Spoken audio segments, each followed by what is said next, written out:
Good morning my dear students. आज मैं आपको क्लास 12 मैथ का lesson 5.1 continuity and the differentiability का क्वेश्चन नंबर 25 एक्सरसाइज का लेके आया हूं। इसमें क्या दिया है, examine the continuity of where F is the defined by F X sin x minus cos x if x not is equal to 0 minus 1 if x is equal to 0। ठीक है, तो जो ये x is equal to not is equal to 0 दिया है, इसी point पे यही function sin x minus cos x जो है आपका, जो दोनों तरफ जो है लेफ्ट हैंड राइट और लिमिट हैंड राइट में दोनों में एक ही चीज आएगा। ठीक है, तो यहाँ पे क्या है, देखिए हमने इसका सॉल्यूशन लिखा है आपको, x naught is equal to 0, तो यहाँ क्या हो जाएगा sin x ये कॉन्टिन्यूअस है और cos x कॉन्टिन्यूअस है, तो यहाँ पे लिखेंगे इतना, two different continuous function is continuous, two different continuous function is continuous. ठीक है, फिर लिखेंगे नीचे all trigonometry function are continuous in 8 domain. ये हो गया, आप x naught is equal to 0 पे हमने यहाँ पे ये आपको दिखा दिया।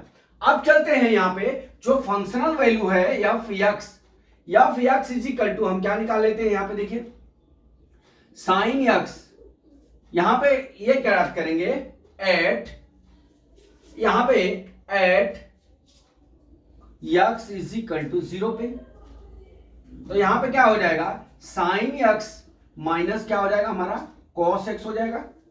ठीक है, अब यहां से हम क्या करते हैं, लिमिट cos x हो गया फंक्शनल वैल्यू। अब यहां से हम x बराबर f0 बराबर क्या लिखेंगे, साइन 0 माइनस क्या हो जाएगा यहाँ पे cos 0 हो जाएगा। ठीक है, साइन 0 माइनस cos 0 हो जाएगा, तो यहां पे कितना हो जाएगा f0 इज इक्वल टू कितना हो जाएगा, साइन 0 की वैल्यू 0 होती है, साइन 0 की वैल्यू 0 होती है, माइनस cos थीटा की वैल्यू कितनी होती है 1 होती है। ठीक है, 1 हो गया। अब हमारा f0 इज इक्वल टू कितना हो गया डियर, -1। क्या हो गया हमारा -1।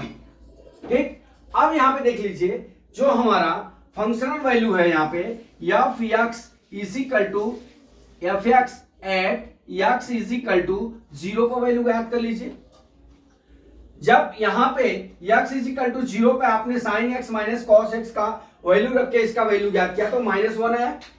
अब हमारा F x functional value x की कितनी वैल्यू यहाँ पे 0 दिया हुआ है, तो यहाँ पे लिखेंगे f0 इज इक्वल टू कितना दिया हुआ है हमारा -1 दिया है, तो f0 पे वैल्यू कितनी हो गई -1। ये भी क्या हो गया फंक्शन हमारा कंटिन्यूअस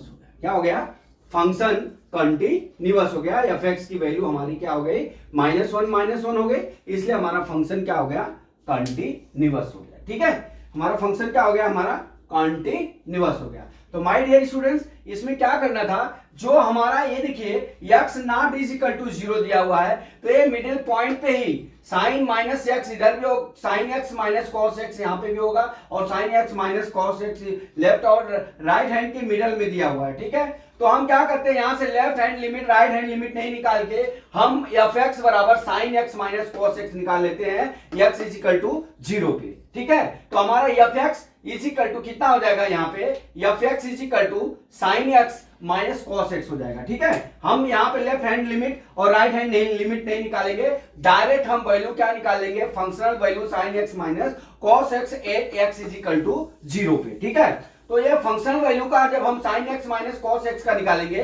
इसकी वैल्यू कितनी आ जाएगी -1 हो जाएगी। अब हमारा जो है f0 पे देखिए x इज इक्वल टू जो 0 दिया हुआ है यहाँ पे 0, वहां पे उसकी फंक्शनल वैल्यू कितनी आई हुई है -1 आई है। देखिए, ठीक है, यहां पे क्या दिया है -1 दिया है, तो दोनों वैल्यू क्या है, तो हमारा f0 पे फंक्शनल वैल्यू कितनी हो गई -1 हो गई। अब इसको left hand limit and right hand limit लिख सकते हैं। ठीक है, अब इनकी वैल्यू कितनी आ जाएगी -1 हो गई, तो यहां पे तीनों फंक्शन क्या हो गए -1 हो गए। ठीक है, यहां पे हम लेफ्ट एंड राइट लिमिट नहीं ज्ञात करेंगे, क्योंकि ये जो है दोनों पे एक ही वैल्यू है, इसलिए मैंने क्या किया, left hand limit and right hand limit functional value ज्ञात करके x इक्वल टू 0 पे हम इसकी वैल्यू ज्ञात कर लेंगे। फिर उसके बाद जो हमारा फंक्शनल वैल्यू होता है 0 पे, उसकी वैल्यू ज्ञात कर लेंगे। उसकी वैल्यू कितनी है, -1 है। अब ये -1 हो गया, इसलिए हमारा क्या फंक्शन क्या हो गया, हमारा कंटिन्यूअस हो गया। तो माय डियर स्टूडेंट्स, मैं समझता हूं कि न्यूमेरिकल आपको समझ में आ गया होगा। अगला न्यूमेरिकल कल मैं फिर लेके आता हूं। जय मां सरस्वती, जय भारत माता, जय जवान, जय किसान।